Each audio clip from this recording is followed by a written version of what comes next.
প্রস্তাবিত 2024-25 অর্থ বছরে মেট্রো রেলের টিকিটের দাম বাড়ানো হয়েছে। আগামী 1 জুলাই থেকে মেট্রো রেলের টিকিটের উপর 15% ভ্যাট বসছে, আর এতে টিকিটের দাম বেড়ে যাবে। ফলে যাত্রীদের টিকিট ক্রয়ে গুনতে হবে বাড়তি টাকা। চলতি প্রস্তাবিত বাজেটে ভ্যাট মওকুফের সময়সীমা বাড়ানোর বিষয়ে কিছুই বলেননি অর্থমন্ত্রী আবুল হাসান মোহাম্মদ আলী।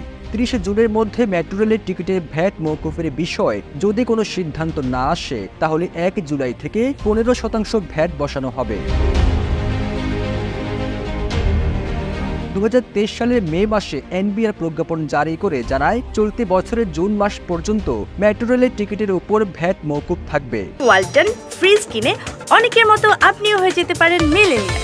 সেরা পণ্যের সেরা অফার।